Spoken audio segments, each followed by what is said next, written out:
တက်မတော်ကာကွယ်ဦးစီးချုပ်ဗိုလ်ချုပ်မှုကြီးမင်းအောင်လှိုင်ဟာကရင်အမျိုးသားအစည်းအရုံး KNU ဥက္ကဋ္ဌစောမှုတူစီဖို့ခေါင်းဆောင်တဲ့ NCA လက်မှတ်ရေးထိုးထားတဲ့တိုင်းသားလက်နက်ကိုင်အဖွဲ့အစည်းများရဲ့ငြိမ်းချမ်းရေးလုပ်ငန်းစဉ်ဦးဆောင်အဖွဲ့မှအဖွဲ့ဝင်များနဲ့ဒီကနေ့မိုးလွယ်2 နာရီမှာနေပြည်တော်ရှိဘီယင်းနောင်အိရိတ်တာအေကမမှာလက်ခံတွေ့ဆုံခဲ့ပါတယ်။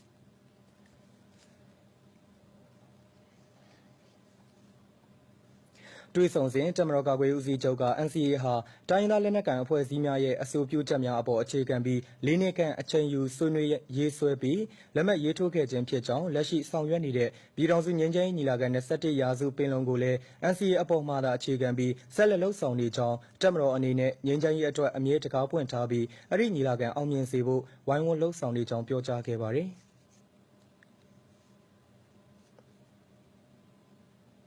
အဒီနောက် PPST အဖွဲ့ဥက္ကဋ္ဌစောမှုတူစီဖို့ကနိုင်ငံရေးအရာအမြင့်ဆုံးအဆင့်ဖြစ်တဲ့လက်နက်ကိုင်ပဋိပက္ခများဟာမြည်သည့်ပြဿနာကိုမျှမဖြေရှင်းနိုင်ပဲနိုင်ငံရေးအရာသာညှိနှိုင်းဆွေးနွေးဖြေရှင်းရမှာလို့ခံယူကြောင်းမိမိတို့အဖွဲ့အနေနဲ့ NCA ကိုအခြေခံပြီးနိုင်ငံတော်အစိုးရတပ်မတော်တို့နဲ့အတူငြိမ်းချမ်းရေးကိုရရှိသည့်အထိဆက်လက်ပူးပေါင်းလှုပ်ဆောင်သွားမှာဖြစ်ကြောင်းအဖွဲ့ဝင်များကလည်းလက်တလောရင်ဆိုင်နေရတဲ့အခြေအနေဆက်လက်အကောင့်ထည့်ဖော်ဆောင်ရွက်ရမယ့်လုပ်ငန်းအခြေအနေများကိုဆွေးနွေးခဲ့ကြတယ်လို့သိရပါတယ်ခင်ဗျာ။